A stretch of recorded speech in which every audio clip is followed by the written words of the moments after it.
Bienvenue et mille merci de votre fidélité à Washington Forum que vous propose la VOA. Nous tenterons donc de mieux comprendre ce drame. Reportages, témoignages de victimes, interviews de médecins et leaders africains. Mon collègue de la VOA, Khalil Gay, fera le tour de la question. L'an dernier, l'ONU a proclamé le 23 mai la journée internationale pour l'élimination de la fistule. Cap d'emblée sur Addis Abeba, la capitale éthiopienne, pour un premier compte-rendu. Des femmes vivant avec la fistule obstétricale, survivantes des conséquences d'un accouchement prolongé qui leur a causé un trou dans le canal de naissance et presque toujours un bébé mort-né. Et résultat, une incontinence permanente des selles et des urines. Les travaux du docteur Moulou Moleta sont pris en charge par Alliance internationale Femmes et Santé de Gondar, en Éthiopie. Ces femmes qui ont souffert doivent être traitées et doivent retrouver leur santé afin de pouvoir vivre dans la dignité. J'ai eu la fistule obstétricale suite à un accouchement. Je suis restée incontinente pendant 18 ans. Mon mari m'a quittée et j'ai loué une maison, mais les propriétaires m'ont chassée à cause de l'odeur. Le docteur Catherine Hamlin dirige l'hôpital des fistules d'Addis Abeba. Ces femmes nous ont brisé le cœur. Elles ont tout perdu, leur féminité, leur argent, leur mari, leur famille. Elles étaient mises au banc de la société. Selon les Nations Unies, dans les pays en développement, plus de 40% des femmes accouchent sans l'assistance d'accoucheuses qualifiées. Il n'y a pas assez d'agents de santé formés à la pratique de la césarienne d'urgence dans les cas d'accouchement où le bébé est trop gros et le canal de naissance trop étroit. D'après la campagne mondiale pour l'éradication de la fistule obstétricale dirigée par UNFPA, au moins 2 millions de femmes dans les pays en développement souffrent de fistule obstétricale et ont besoin de soins. Entre 50 et 100 000 nouveaux cas sont déclarés chaque année. Fistula is 100% preventable. La fistule est évitable à 100% avec les soins obstétricaux adéquats quand c'est nécessaire et avec les soins prénatals appropriés, on peut éviter la fistule. Aujourd'hui, des partenariats nécessaires se forment pour rassembler les ressources d'organismes de bienfaisance, d'agences des Nations Unies comme l'Organisation mondiale de la santé et la compagnie Johnson & Johnson. Et résultat, le renforcement de la formation en soins obstétricaux d'urgence et en chirurgie curative pour des femmes qui n'en avaient pas les moyens. Ce soutien est vital. C'est très important pour nous de travailler avec l'université de Gondar ici et aussi avec la fondation de la fistule et d'autres organisations. Beaucoup a été fait, mais bien sûr, nous devons faire plus à l'avenir. Enfin, l'espoir dans l'avenir pour des personnes qui en ont un besoin vital. Khalil Gay, que nous retrouvons sur ce plateau. Bienvenue, chers amis et collègues. Merci, Jacques. Vous revenez donc de l'Éthiopie. Mais Khalil, quels sont les autres pays africains que vous avez sillonnés pour rendre compte de ce problème? En réalité, après mon pays, le Sénégal, j'ai filmé et réalisé des reportages sur les fistules en Guinée équatoriale, au Tchad, au Bénin, en Éthiopie, en RDC, au Nigeria, en Côte d'Ivoire, en Mauritanie, au Rwanda et au Burundi. Impressionnant, des périples qui ont donc dû vous permettre de mieux cerner le problème en Afrique. Mais faisons le b.a.-ba, Khalil, qu'est-ce que la fistule obstétricale? La fistule obstétricale est la constitution d'une communication anormale, ce qu'on appelle une fistule, entre la vessie et le vagin. Et là, nous parlons de fistule vésico-vaginale, ou encore entre la vessie et le rectum. Et là, nous parlons de fistule vésico-rectale. Pour mieux nous expliquer cela, prenons un cas précis, celui de Khadiso, cette jeune Sénégalaise de 16 ans qui avait contracté la fistule, et les deux types de fistules d'ailleurs à la fois. Et je vous propose d'écouter le docteur qui l'a opéré, le docteur professeur Magaye Gueye, qui est un éminent urologue sénégalais et il est aussi président de l'association des urologues africains.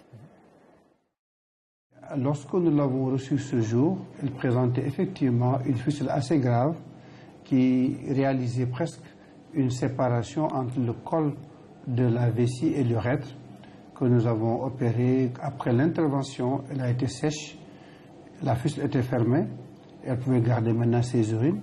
Et sur le plan social, reprendre une vie normale et particulièrement une vie sexuelle avec son mari qui, fort heureusement, ne l'a jamais abandonnée. Khalil, on l'a compris, dans le cas de Radi, une césarienne s'impose. Oui, Jacques, la césarienne, absolument, parce que après une chirurgie de la fistule, en effet, c'est-à-dire que lorsque la réparation est faite, les cellules, les tissus qui sont autour de la fistule ne sont plus irrigués normalement par le sang et se transforment en tissus composés de fibres.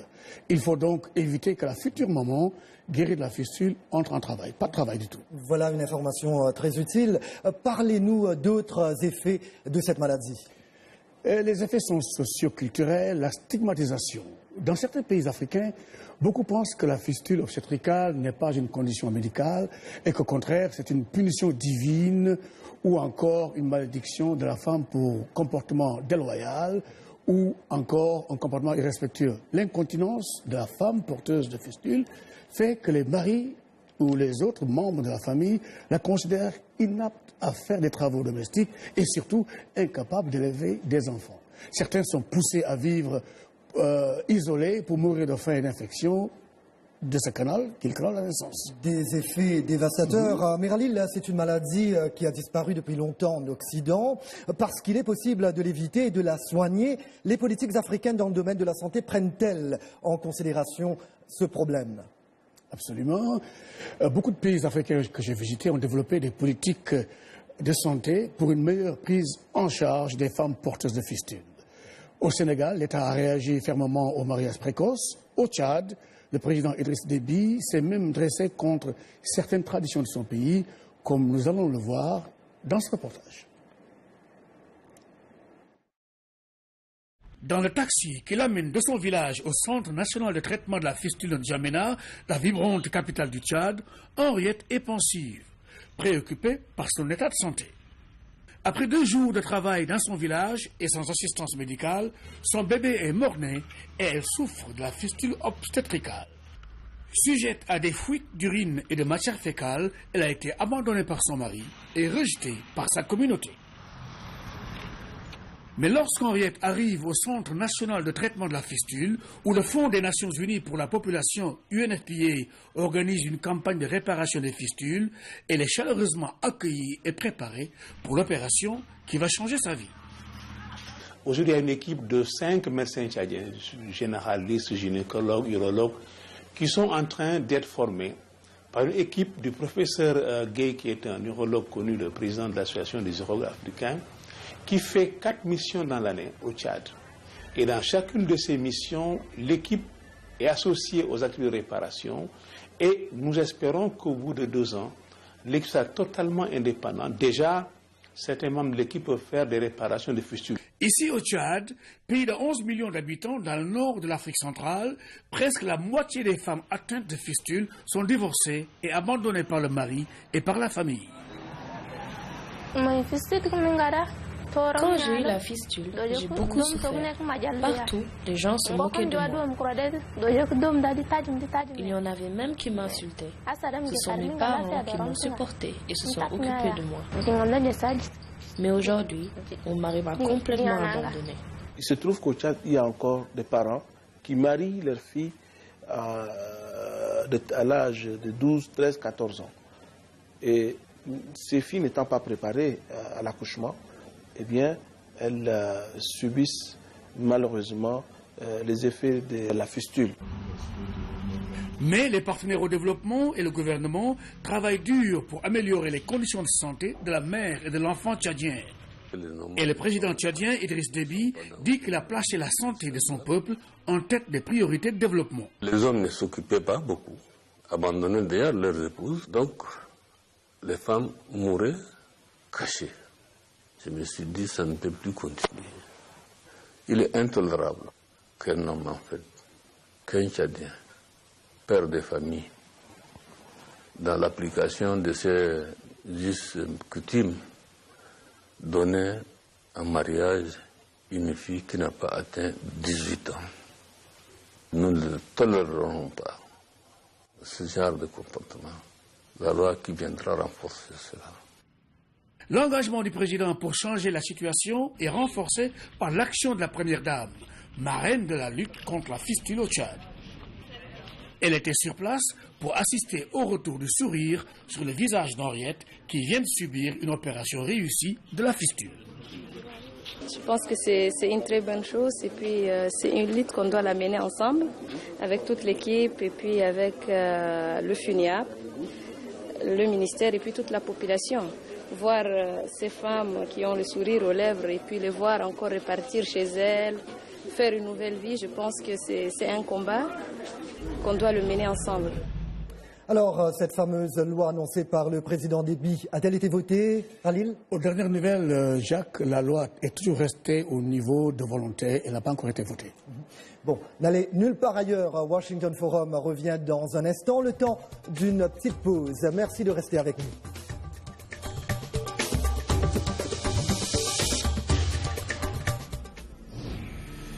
La Voix de l'Amérique, c'est votre information, votre partenaire interactif. L'excellence journalistique, des professionnels reconnus, des nouvelles du monde entier et bien sûr une fenêtre sur l'expérience américaine à la radio, la télévision, sur Internet et téléphone portable.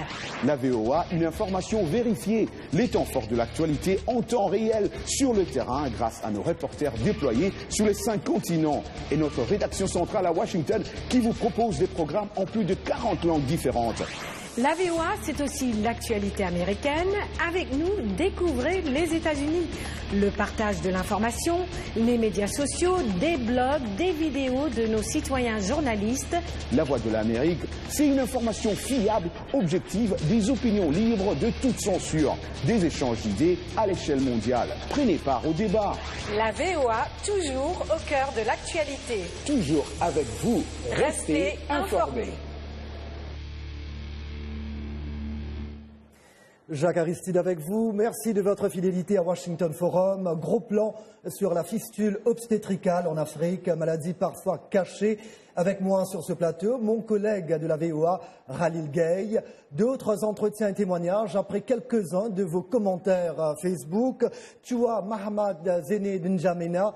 Au Tchad, les femmes fistuleuses sont marginalisées, sont même rejetées par leur mari. Certaines se trouvent dans une discrimination absolue. Philémon Kakevire de Butembo en RDC, c'est vraiment compliqué, Jacques.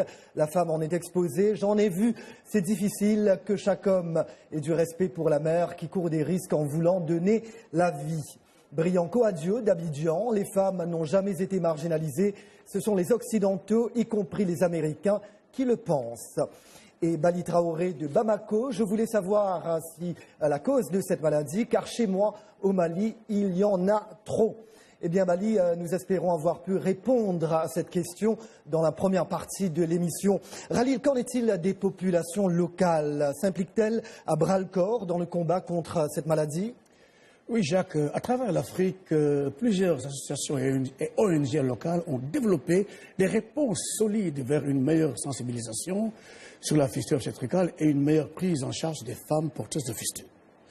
Et nous le constaterons d'ailleurs dans cet extrait de mon documentaire Détresse des femmes.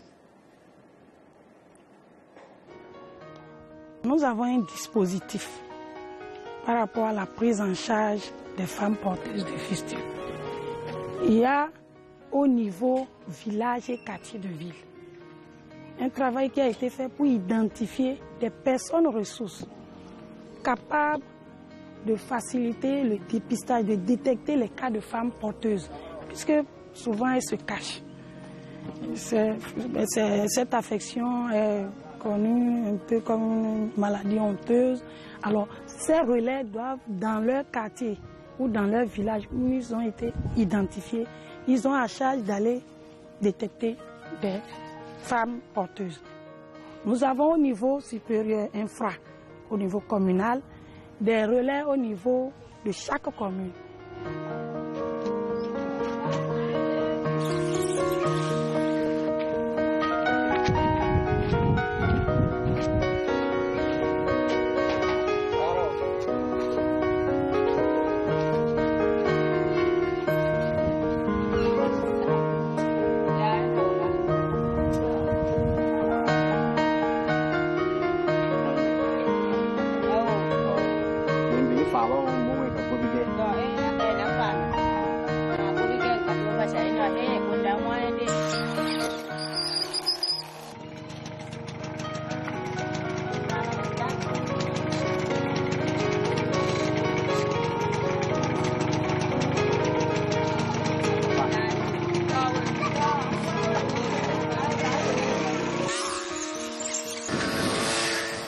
au village, s'il a l'information, s'il a un cas détecté, il contacte le relais au niveau communal qu'on appelle animateur, qui a à charge de l'orienter vers le centre le plus proche pour le diagnostic.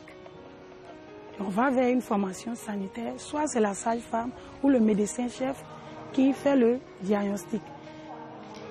Il faut confirmer par un docteur spécialisé. Si la confirmation est faite, alors cette femme est prise en charge. Et nous planifions avec les formations agréées l'hôpital de Bembereke ou bien l'hôpital de Tangueta pour leur prise en charge. On annonce que nous avons tel cas ou tel nombre de cas de femmes porteuses et ils préparent le traitement. Lorsque l'ONG dépiste les porteuses de fistules, elle les accompagne pour leur prise en charge médicale. Cet accompagnement consiste à les préparer, à assurer leur transport, assurer leur hébergement et assurer leur restauration dans un centre d'accueil. Vous voyez que nous sommes présentement dans le centre d'accueil de Biakou en pleine mission. Donc, nous avons accueilli à peu près 38 porteuses de fistules qui vont être consultées, examinées et traitées. Les opérations ont déjà démarré. L'ONG a assuré un travail d'assistance aux porteuses de fistules. Et ce travail, cette assistance a consisté à encadrer les femmes pour effectuer les consultations, pour effectuer les examens préopératoires. Et c'est à l'issue de ces consultations et opérations et examens préopératoires que le programme d'opération des femmes est établi. Et donc chaque jour, il y a un nombre de femmes qui sont programmées pour pouvoir passer au bloc opératoire. Notre travail en tant que structure consiste à préparer psychologiquement ces femmes, à leur expliquer comment est-ce que la prise en charge médicale va se faire, essayer de les rassurer et pour que l'opération se déroule normalement. Détresse de femmes, un reportage tourné au Bénin, Khalil. Absolument. Bénin qui a un hôpital magnifique au nord, à Tangueta, où les pays riverains envoient des femmes porteuses de fistules pour se faire traiter. Alors Khalil, alors que nous parlons de fistules, la revue médicale britannique The Lancet a publié cette semaine une étude qui donne beaucoup à réfléchir. D'après elle, les décès de près de 3 millions de mères et de bébés pourraient être évités chaque année dans le monde d'ici à 2025 grâce à un investissement annuel d'$1 par personne et par an dans de meilleurs soins maternels. Khalil, un drame lié évidemment à ce que nous abordons dans Washington Forum.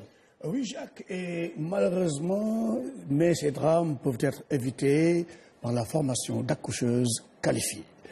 Et il y a un programme unique d'ailleurs qui s'emploie à améliorer la santé des femmes et des enfants dans plus de 50 pays par des naissances sûres, c'est comme ça qu'on les appelle, comme vous allez le voir d'ailleurs dans ce reportage. Une salle de travail et d'accouchement à Gondar, en Éthiopie. Ici, les agents de santé sont mieux préparés pour faire face aux naissances difficiles, et ce, en partie, grâce à un effort international de formation massive. Le programme s'appelle « Améliorer la santé et la survie maternelle et néonatale ». Une prise en charge médicale professionnelle pendant la grossesse, l'accouchement et aussi pendant la période postnatale. C'est ça l'objectif. Selon les statistiques des Nations Unies, chaque année, près de 300 000 femmes meurent de causes liées à la grossesse et à la naissance de leur enfant. Et 1 million de nouveau-nés meurent juste après leur naissance. Presque tous ces décès surviennent dans les pays en développement et peuvent pourtant être évités. Ce qui arrive à la mère en travail qui ne peut pas accéder au centre de santé est vraiment un très gros problème. Cela peut aller de la simple morbidité à la mortalité maternelle, c'est-à-dire de la perte de son enfant à la perte de sa propre vie. En formant des accoucheuses qualifiées, le programme des Nations Unies UN Health 4+ vise à améliorer la santé des femmes et des enfants dans 53 pays. À travers l'Éthiopie et la République de Tanzanie, cette initiative conjointe de 6 agences des Nations Unies et la société Johnson & Johnson vise à réduire la mortalité maternelle et infantile. La formation est importante parce que nous avons besoin de construire les compétences pour ensuite, si vous ne les placez pas au bon endroit, il ne sert à rien de les former. En Éthiopie, des dizaines de médecins et agents de santé sont formés dans 10 sites à travers le pays. Les élèves et les professeurs voient la différence. Avant, dans ce centre de santé, on ne pouvait à peine servir à quelque chose. Les femmes pouvaient mourir sur le chemin de l'hôpital. Ça me rendait vraiment triste. Je me sentais comme inutile, mais maintenant, je peux sentir que je suis vraiment utile. Quand je vois mes étudiants amener au monde un bébé en bonne santé et aider les mères, je me sens rassurée de voir qu'il y a quelqu'un pour prendre soin de ces mamans. Voilà un pas de plus vers l'assurance que les mères et les enfants d'Afrique survivent à l'accouchement. Nous l'avons donc compris, la fistule obstétricale se soigne. Des mesures peuvent être prises pour l'éradiquer. Celles qui en sont guéries arrivent-elles, au bout du compte, à se réintégrer dans leur communauté? Ralil? Absolument. Il y a plusieurs programmes de réinsertion sociale de femmes anciennes porteuses de fistules par le petit commerce, la couture ou encore d'autres activités qui peuvent leur apporter quelque chose et les rendre autosuffisantes. Le prochain reportage que j'ai réalisé à Mans, en Côte d'Ivoire, en est la preuve parce que le médecin qui a traité les femmes mène réellement la danse vers la réinsertion sociale. Ah oui. Cette danse marque la fin du calvaire pour ces 35 femmes qui viennent de guérir de la fistule obstétricale. Après avoir dansé et chanté, elles passent par la porte qui va les mener véritablement à leur vie de femmes normales. Pour montrer qu'elles sont fières et surtout prêtes à retourner vivre dans leur communauté, elles participent aussi avec joie au dernier volet de ce programme de traitement de la fistule, un défilé de mode. La cérémonie est un rituel établi par le docteur Kwame Bilé, ici à l'hôpital de Mans, en Côte d'Ivoire. Le docteur Bilé est l'un des piliers les plus solides dans la lutte contre la fistule obstétricale dans le pays. Il a traité des centaines de femmes. Voyez-vous, quand elles ont la fistule, elles ne peuvent pas se tenir dans le public. Lorsque vous avez des danses au village, elles ne peuvent pas y participer. Dès qu'elles sortent, les urines coulent, l'odeur, tout le monde s'écarte. Donc elles sont refoulées de tout ce qui fait la cohésion sociale. Mais aujourd'hui que je suis guéri, je danse. C'est-à-dire que je peux aujourd'hui m'afficher dans le public. Voilà la signification de cette danse. Nadège Gueye a quitté son village de Zouane-Huignon pour venir à Mans se faire traiter de la fistule obstétricale. Dans plusieurs communautés africaines, la maladie de la fistule est considérée comme humiliante. Et les femmes qui en sont atteintes sont souvent abandonnées à elles-mêmes. Et la plupart du temps, exclues de la communauté. J'étais au village, tout le monde me refusait. Je n'ai pas de mari, même mes parents ne s'occupent pas de moi. Donc j'ai souffert pendant 7 ans aujourd'hui. Il y avait fistule. Mais cette année, c'est mon oncle qui est venu me prendre au village, me voyait à Mans ici. Je suis arrivée à Mans, je vois mes camarades guéris partis. Donc moi, je crois que je vais guérir aussi. Le Fonds des Nations Unies pour la population, UNFPA, est le leader mondial dans la lutte contre la fistule obstétricale. Il y a 6 ans, le Fonds lançait la campagne mondiale d'élimination de la fistule et depuis, des résultats significatifs ont été enregistrés en Afrique de l'Ouest et en Afrique centrale. Les défis souvent qui se posent à la problématique de l'accès aux services, c'est le transport. Vous savez très bien que les plus pauvres se trouvent le plus souvent dans les zones rurales, dans les communautés. Donc l'idée, c'est de voir dans quelle mesure on peut rapprocher les services des bénéficiaires, dans quelle mesure on peut avoir une politique solide de décentralisation des services qui permettra justement aux femmes démunies qui n'ont pas les moyens de payer le coût des services, qui n'ont pas les moyens de se rendre à une structure sanitaire, d'avoir accès aux services de traitement des fistules, mais surtout aussi d'avoir accès aux services de prévention. Promotion de la planification familiale, promotion de l'accouchement assisté par un personnel qualifié, mais aussi l'accès à la césarienne en cas de complications. Ici, à l'hôpital de Tanguieta, au Bénin, des chirurgiens européens traitent, en plus des patientes béninoises, des femmes en provenance du Burkina Faso, du Nigeria et du Togo. Au Tchad, le gouvernement accompagne les stratégies de l'UNFPA dans le traitement des femmes atteintes de fistules dans les zones urbaines et rurales, mais aussi chez les réfugiés sur les frontières du pays. Nadège Gueye est heureuse et impatiente de retrouver sa communauté. Ses docteurs disent qu'elle est totalement guérie. Ta main est mouillée? Non. Ta main est mouillée? Non. Donc elle est guérie vraiment? Oui, elle est guérie. On va applaudir pour elle. Bon. Mais elle dit que le joyeux docteur Danson, comme Billet, va beaucoup lui manquer. Belle ambiance, une note positive pour ce coup de projecteur sur la fistule. Aviez-vous pris part à la danse Seka? J'étais derrière la caméra, mais quand même, j'ai bougé. Et puis, c'est une danse qu'on retrouve un peu partout, n'est-ce pas, depuis l'île Maurice. Oui, ça s'appelle Sega. Sega en île Maurice, Seka ici. Originaire. Alors, Khalil, il y a un Facebooker qui a parlé de femmes fistuleuses tout à l'heure.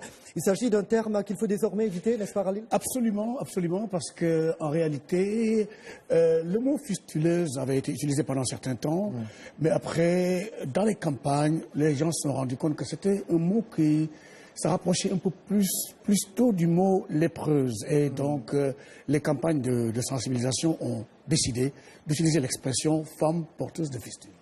Je le disais, c'est une maladie dont le monde n'entend pas assez parler, la maladie de l'arrière-cour. La campagne de l'UNFPA et cette nouvelle journée internationale décrétée rien que l'année dernière vont-elles changer cet état de choses? Quels résultats ont-elles eu jusqu'ici?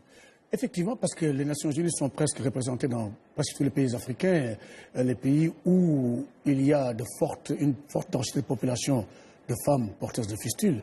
Et les gouvernements aussi, très souvent, ont leur politique de santé liée aussi quelque peu, à la politique générale développée par les Nations Unies. Donc, le support du gouvernement local, en fonction de cette journée internationale, est très important. Ensuite, l'engagement des populations, nous l'avons vu ici, les ONG, toutes ces ONG qui se chargent de regrouper ces femmes et de les amener vers l'hôpital pour l'opération, sont des ONG qui célèbrent cette journée et qui profitent de cette journée pour faire de grandes actions. Et plus, je voudrais ajouter que les femmes porteuses de fistules aussi sont conscientes du fait que le monde entier est en train de penser à elles pour cette journée. Et ça agit vers la sortie de ces femmes vers le public, vers l'hôpital, vers le traitement, vers la réparation. Et c'était notre bonne action à nous, Khalil. Notre participation. Voilà, merci à vous, Khalil Gueye, d'avoir disséqué ce problème pour nous à travers tous vos reportages en Afrique. Petit clin d'œil à nos radios et télépartenaires. Et là, je salue nos confrères de la RTI en Côte d'Ivoire. Et bien évidemment, merci à vous, chers amis de la VOA. Merci de nous avoir accueillis chez vous encore une fois cette semaine. C'était Jacques Aristide à Washington. Je vous dis à très bientôt. Take care.